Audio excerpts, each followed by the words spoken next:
70 करोड़, मेरी तो ऐश हो गई। घर पहुंचते ही पता चला मेरी माँ ने हमारे चारों घर मेरे भाई को दे दिए। ये चारों घर अब तुम्हारे भाई के हैं। क्या? चारों घर करोड़ों के, एक भी मेरे नाम पर नहीं। ठीक है, तो फिर आपका बुढ़ापा भैया की जिम्मेदारी। निकल जाओ इस घर से, अपना पेट खुद पालो। मैंने उस समय पीछे मुड़कर नहीं देखा। लॉटरी का टिकट जेब में चल रहा था। 10 अगस्त सुबह 10 बजे। मैंने जिंदगी की सबसे अच्छी इन्वेस्टमेंट की, आज तक का सबसे बड़ा रिटर्न। 20 रुपए लगाए एक लॉटरी टिकट पर। लंच के वक्त यूं ही विनिंग नंबर चेक कर लिया, 7 नंबर सारे मिल गए। पहला इनाम टैक्स से पहले 70 करोड़। मैं पूरा 3 मिनट फोन को देखता रहा, हाथ इतने कांप रहे थे, फोन गिरते गिरते बचा।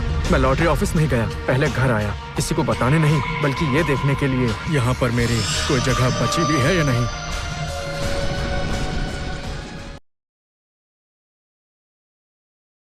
मैंने दरवाजा खोला तो ड्राइंग रूम में एक बत्ती जल रही थी। माँ बीच वाले सोफे में बैठी थी। सामने वाले टेबल पर सलीके से सजाकर रजिस्ट्री के 4 लाल कागज रखे थे। ईथन भाई बाई तरफ बैठे थे, उंगलियां बेमन आर्म रेस्ट पर थप थप कर रही थी। लिली भाभी दाई तरफ थी, उनके हाथ में चाय का कप था और वो मुस्कुरा रही थी। मैं जूते बदलकर टेबल के पास खड़ा हो गया। आज तुम्हें बुलाया है क्योंकि एक बात करनी है। शहर के दोनों घर, साउथ वाला घर और पुराना वाला घर, सब मिलाकर 9 करोड़ 60 लाख, सब तुम्हारे भाई के नाम हो रहे हैं। 2 सेकंड के लिए कमरे में सन्नाटा छा गया। मैंने उन 4 लाल किताबों को देखा, एक के ऊपर एक रखी थी सलीके से। तुम्हारे भैया की शादी जल्दी हो गई, बच्चे भी बड़े हो गए, स्कूल बिजनेस हर जगह पैसा चाहिए। तुम अकेले हो, तुम अपना ख्याल खुद रख सकते हो, तुम्हें इनकी जरूरत नहीं। आखिर में भाभी बोली, उसी अंदाज में जिसमें हमदर्दी का नाटक होता है। एटम, तुम्हारी 20,000 की तनख्वाह है, घर मिल भी जाए तो संभाल नहीं पाओगी। जैसे मेंटेनेंस, बिजली पानी सब सर का बोझ है। हमें लगता है भैया ही सब संभाले तो बेहतर होगा। भैया एक शब्द भी नहीं बोले, चेहरे पर कोई भाव नहीं, जैसे कि इन सब से उनका कोई लेना देना ही ना हो। पर जिस तेजी से उन्होंने वो चारों कागज उठाकर अपनी तरफ खींचे, उसे देखकर बिजली भी शर्मा जाए। अगर तुम्हें लगता है ये नाइंसाफी है तो मैं कुछ नहीं कर सकती। मेरे पास जितना है उतना ही है। तुम्हारे भैया इस घर को संभाल सकते हैं, मैं ये अच्छी तरह जानती हूँ। शर्ट की जेब में पड़ा लॉटरी का टिकट मेरे सीने से टिका हुआ था। 70 करोड़ इस वक्त मेरे दिल से 2 सेंटीमीटर दूर थे। मैंने कुछ नहीं कहा उन कागजों पर, बस नजरें झुका ली, फिर माँ की तरफ देखा। उनके चेहरे पर कोई शिकन नहीं थी, बिल्कुल वैसा ही जैसे पिछले 28 साल हर चीज भैया की ही थी। थोड़ा कम खाओ। बचपन में चिकन का पीस, फिर बात फीस की हो गई। पहले भैया की फीस, वो जरूरी है, तुम रुक जाओ। और फिर बाद में घर की डाउन पेमेंट। अभी तुम छोटे हो, कोई जल्दी नहीं, पहले भैया का घर।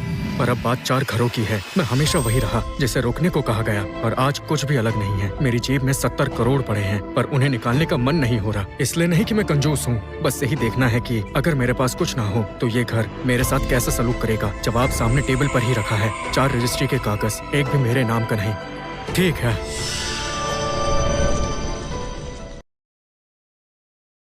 माँ सुन रह गई, उन्हें यकीन नहीं हुआ। क्या कहा तुमने? मैंने कहा ठीक है, चारों घर भैया के। भाभी की आंखें चमक उठी, वो अपनी मुस्कान छुपा नहीं पाई। भैया ने चैन की सांस ली, सोफे से टिक कर बैठ गए। मैंने कुर्सी से अपना कोट उठाया, पहन लिया। पर मेरी एक शर्त है। सबकी नजरें मुझ पर टिक गई। डर था कि मैं बात ना पलट दूं। आज से आपकी देखभाल भैया की जिम्मेदारी, खाना कपड़ा दवाई दारू हॉस्पिटल सब चीज का जिम्मा अब बड़े भैया ही करेंगे। मैं इस घर से बाहर। कमरे में सन्नाटा छा गया। इस बार सन्नाटा अलग था। माँ ने मुंह खोला, बंद किया, फिर खोला, फिर वो हंसी, पर वो खुशी वाली हंसी नहीं थी। उन्हें लगा ये कैसा मजाक है। तुम्हारी 20,000 की तनख्वाह है, इस घर के बिना तुम सड़क पर आ जाओगे। मैंने मुड़कर नहीं देखा। मैं दरवाजे तक गया, बैठकर जूते बदलने लगा। पीछे से भाभी की आवाज आई, एक ताने भरी हंसी के साथ। जाओ जाओ, पर निकल आए हैं, और जाओ, जब बाहर गुजारा नहीं होगा तो वापस मत आना। मैंने जूते के फीते बांधे, सीधा खड़ा हो गया। दरवाजा बंद होते ही मैंने सुना माँ भैया से कह रही थी कि इसकी चिंता मत करो, कितने दिन चलेगा ये। मैंने शर्ट की जेब में हाथ डाला और लॉटरी का टिकट टटोला।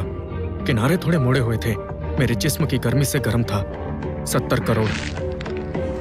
मैं अंधेरे में सीढ़ियां उतरता गया। 28 साल बाद अब वक्त आ गया है।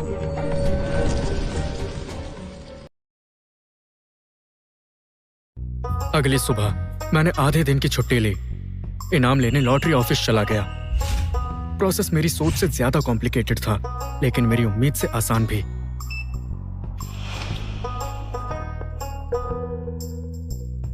प्रोसेस मुश्किल और नतीजा आसान। टैक्स के बाद 56 करोड़। मैं लॉटरी हॉल में खड़ा 10 सेकंड तक अपना बैंक बैलेंस देखता रहा। नंबर इतना लंबा था कि मैंने बार बार गिना। 56 करोड़। लाइफ सेट हो गई। अगस्त की धूप सड़क पर ऐसी फैल रही थी जैसे सोने की चादर हो। मैं सड़क किनारे खड़ा था, समझ नहीं आ रहा था कि कहाँ जाऊं।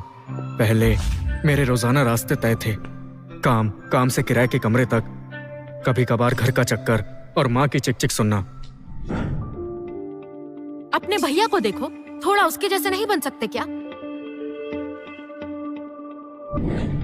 और अब अकाउंट में 56 करोड़ है। किसी को नहीं पता, एक इंसान तक को भी नहीं।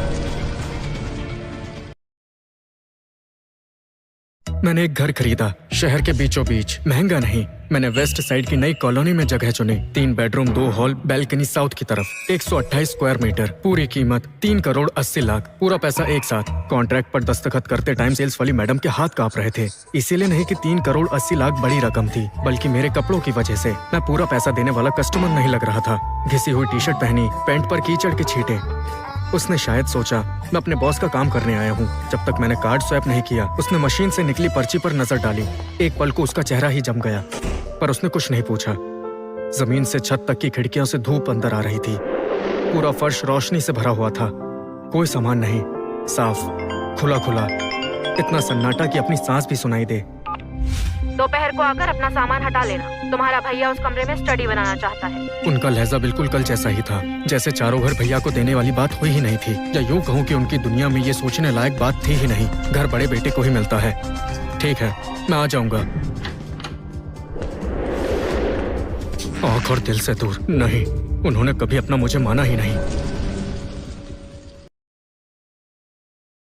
मैं पुराने घर पहुंच गया। मेरा कमरा लगभग पूरी तरह खाली हो चुका था। चद्दरें फर्श पर पड़ी थी, कपड़े 2 कचरे की थैलियों में ठूसे हुए थे। मेरी किताबों को भी कचरा ही समझा गया।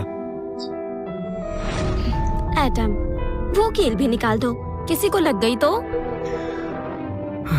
ठीक है। अपनी माँ को दोष मत देना, तुम्हारे भैया पर प्रेशर है।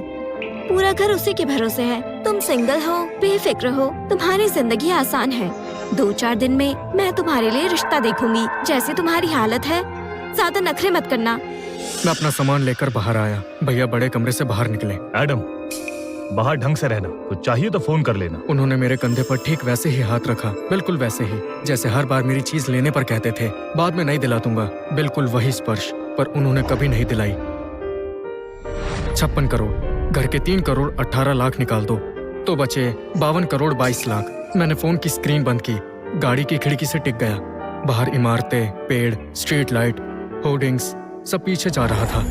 किताबों का एक डब्बा, एक इंसान, 3 करोड़ 18 लाख का घर और बैंक में 52 करोड़ 22 लाख। बस इतना ही है मेरे पास। मैंने एक गद्दा मंगवाया और बिस्तर तकिया। वो कल तक आएंगे, तो आज फर्श पर ही काम चलाना पड़ेगा। जब मैं लेटा तो छत बिल्कुल सफेद थी। नई जगह में कोई बू नहीं है, ना माँ के अचार की खुशबू, ना भाभी के परफ्यूम का कोई निशान, भैया की सिगरेट का धुआं तक नहीं। कोरे कागज जैसा साफ। सबको लगता